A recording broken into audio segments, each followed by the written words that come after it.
आदिवासियों को होगा, वो हमारे शेड्यूल कास्ट भाइयों और बहनों को होगा जिनको आमतौर पर लोग दलित कहते हैं। यूसीसी के नाम पर दलितों और आदिवासियों को कौन भड़का रहा है? जो भी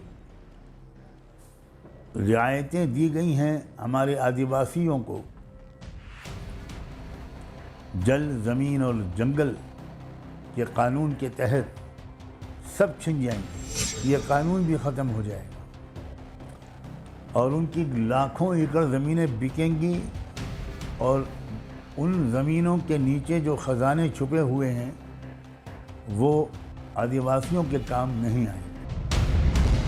यूसीसी के नाम पर मरने मारने और कयामत तक की बातें क्यों होने लगी हैं? हम नहीं चाहते, मैं आपसे कह रहा हूं, हम नहीं चाहते हैं। दीन हमारा है, हम उस दीन के पाबंद हैं। पाबंदी का क्या मतलब है? हम जैसे वो दीन 1400 साल पहले आया था, हम उसको अपने अंदर उतार कर जीना चाहते हैं और उसी के ऊपर मरना चाहते हैं। किसी दूसरे को हम ये हक नहीं देते हैं कि वो हमारे दीन के अंदर मुदाखलत करके उसमें तगय्युर तब्दील कर दे। हम इसके लिए राजी नहीं हैं। भाईजान को यूनिफॉर्म सिविल कोड में हिंदुत्व सिविल कोड क्यों दिख रहा है? तो यूसीसी के नाम पर देश के प्रधानमंत्री एक हिंदुत्वा सिविल कोड लाना चाहते हैं। हिंदुत्वा सिविल कोड लाना चाहते हैं। तरीका वही पुराना है। पहले सीए और एनआरसी पर भड़काया था, पूरे देश में शाहीन बाग बनाया था। अब यूसीसी के नाम पर बहकाना है और मुसलमानों को ही नहीं, सबको भड़काना है। लॉ कमीशन को all India Muslim personal law board ने अपना रिस्पॉन्स भेज दिया है और यूसीसी के नाम पर बहुत बड़ी ना कह दी है। लेकिन उससे पहले ये देखिए कि मोदी के नाम पर कैसे देश के मुसलमानों को डराया जाने लगा है। यूसीसी के नाम पर फिर से वही सीए और एनआरसी वाला टूल किट खुल गया है। मुस्लिम मोहल्लों में इस बार यूसीसी के नाम पर सभाएं होने लगी हैं, लेकिन इस बार बहुत ही स्मार्ट तरीके से सिर्फ मुसलमानों को ही पीड़ित नहीं बताया जा रहा, बल्कि इन पीड़ितों के लिस्ट में सबको डाला जा रहा है। यानी दलित, आदिवासी, सिख, ईसाई, जैन, बौद्ध, सबको पीड़ित बताया जा रहा है। जो इस देश की जो आत्मा है, इस देश की जो विशेषता है, ये उसके सख्त खिलाफ है। और जो लोग झूठ बोलने के आदी हैं, धोखा देने के माहिर हैं, वो इस बात को इस तरह मशहूर करते हैं कि जैसे यूनिफॉर्म सिविल कोड के ख़िलाफ़ सिर्फ मुसलमान बोलते हैं, इसकी मुखालफत सिर्फ मुसलमान करते हैं। ये बहुत खुला हुआ धोखा है और अफसोस ये है कि हमारे देश के प्रधानमंत्री ने भी भोपाल में अपनी चुनावी मुहिम का आगाज़ इसी मुद्दे को छेड़कर और यही गलतफहमी फैलाकर किया है कि मुसलमानों को कुछ लोग यूनिफॉर्म सिविल कोड के खिलाफ भड़काते हैं। ये हैं Maulana Sajjad Nomani, all India Muslim personal law board के प्रवक्ता हैं, जिन्होंने इस बार पूरे ही अल्पसंख्यक समुदाय को यूनिफॉर्म सिविल कोड के नाम पर भड़काने का जिम्मा उठाया है। इस बार क्या भड़का रहे हैं वो आपको आगे बताएंगे, लेकिन जरा पहले इनके कुछ पुराने बेतुके बयानों पर एक नजर डालिए। सज्जाद नोमानी कह चुके हैं कि हिजाब पहनाकर भी लड़कियों को अकेले स्कूल मत भेजो क्योंकि यह हराम है। सज्जाद नोमानी ने अफगानिस्तान में तालिबान की सरकार बनने पर बाकायदा वीडियो जारी करके बधाई दी थी। कर्नाटक में लड़कियों के हिजाब प्रकरण पर कहा था कि राजस्थान में महिलाओं के घूंघट उतार कर देखें।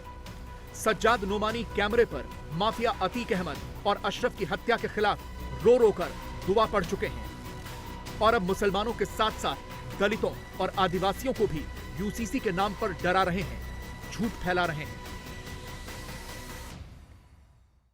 मैं आज अपने देशवासियों को और विशेषकर जो हमारे देश का बहुजन समाज है, जो ज़बरदस्त बहुमत में है, मेजॉरिटी में है, मैं उसको बताना चाहता हूँ कि इस कानून का जो सबसे बड़ा नुकसान होगा वो आदिवासियों को होगा।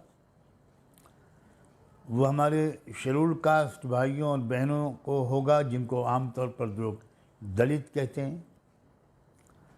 शेड्यूल ट्राइब के लोगों को होगा, जो ट्राइबल लोग हैं, शेड्यूल ट्राइब के लोग हैं, उनको होगा।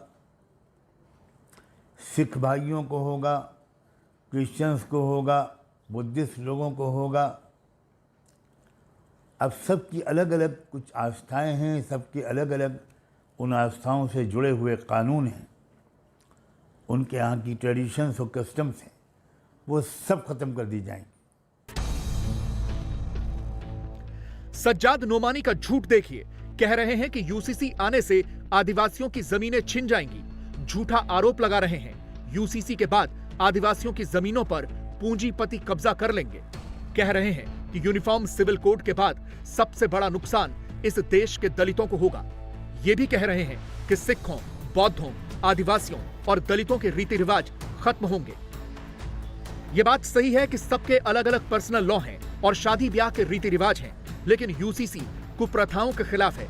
सज्जाद नोमानी जैसे लोग बड़ी चालाकी से उन कुप्रथाओं का जिक्र नहीं करते, बल्कि सिर्फ झूठा प्रोपेगेंडा फैलाते हैं। जो भी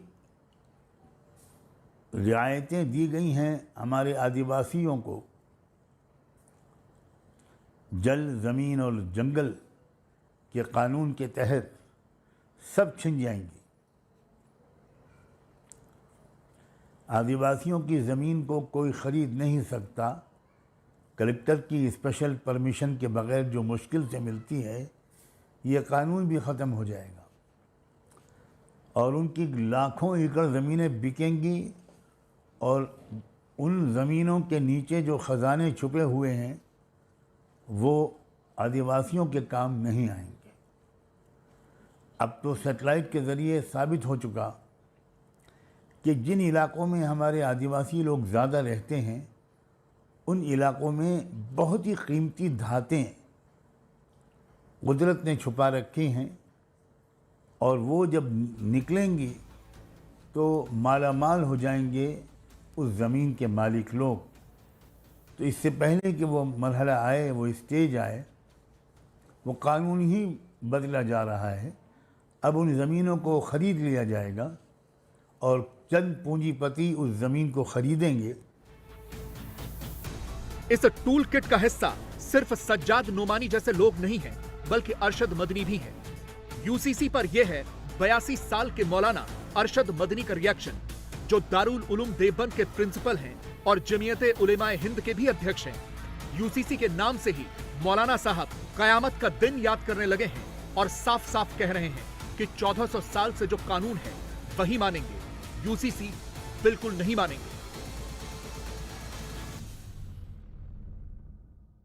लोगों को किस बात का खदशा है या शक है कि यूनिफॉर्म सिविल कोड आने से ये चीजें बदली जा सकती है? आप अपने ड्राफ्ट भी तैयार कर रहे हैं ना? कोई शक की बात नहीं, इसमें कोई शक की बात नहीं है। दीन हमारा है, हमारा मज़हब है, कुरान और हदीस। यानी मतलब ये है कि अल्लाह ने जो चीज़ फरिश्ते के द्वारा अपने नबी अलैहिस्सलातु वस्सलाम पर उतारी है वो दलील है और कायम है। हम 1400 साल से उसी के ऊपर चल रहे हैं, हम उसी पर चलना चाहते हैं। ये मत सोचिए कि शक क्या है, हमें क्या मतलब है शक का। हम तो ये कहते हैं कि हम जिस दीन को माने हुए हैं, अपने ज़हन और दिमाग और अपनी ज़िंदगी में उतारे हुए हैं, हमारा ये मानना है, यकीन है कि हम अगर उस पर जिंदा हैं तो हमारी आखिरत आबाद है। अगर हम उसको नहीं मानते तो हमारी आखिरत आबाद नहीं। हम ये चाहते हैं कि उसके अंदर कोई दखल न दे। अरशद मदनी बड़े धर्मगुरु हैं, इसलिए उनकी बातें मुसलमानों के बीच में सुनी जाती हैं। लेकिन जब वो खुद ऐसी बातें करेंगे तो बाकी लोग तो यूसीसी के खिलाफ ही होंगे।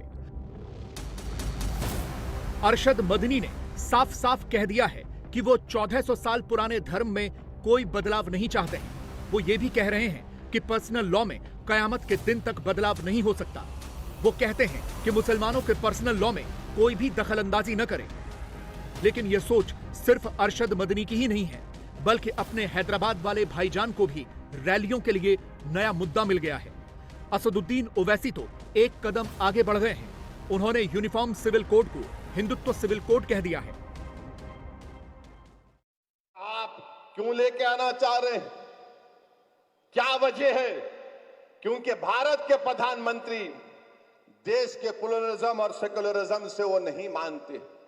भारत के प्रधानमंत्री सब चीज को एक करना चाहते हैं। भारत का एक ही रंग, एक ही समुदाय, एक ही मजहब, एक ही जबान, एक ही कल्चर, हर चीज अब तो एक फर्टिलाइजर भी करना चाहते हैं।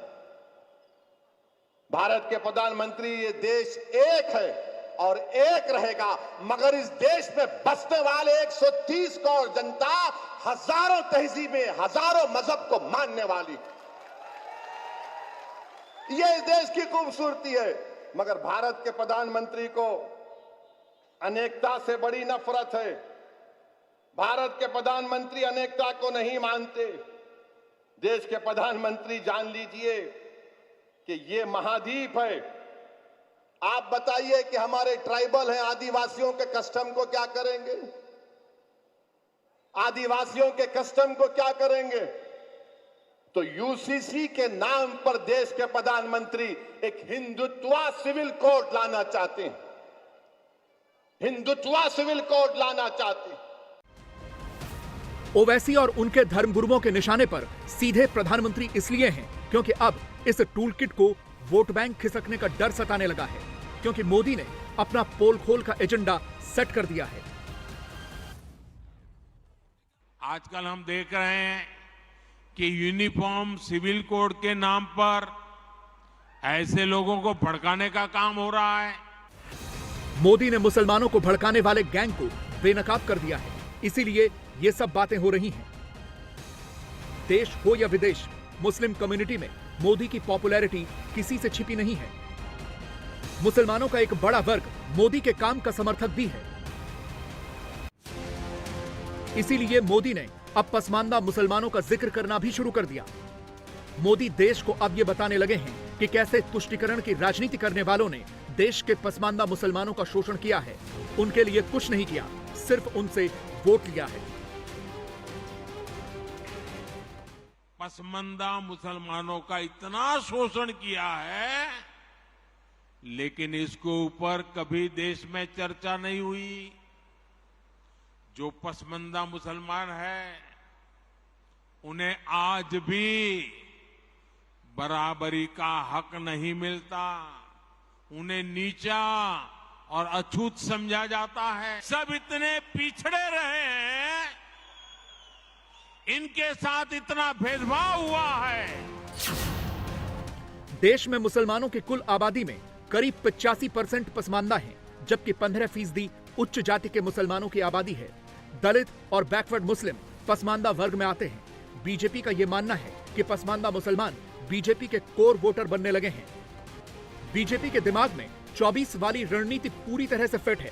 बीजेपी जानती है कि अगर उसे 350 से 400 सीटें चाहिए तो उसके लिए मुसलमानों का वोट मिलना जरूरी है। इसीलिए 24 के मद्देनजर बीजेपी का अल्पसंख्यक मोर्चा इन दिनों देश भर में मोदी मित्र बना रहा है, सीधे मुसलमानों के बीच जा रहा है।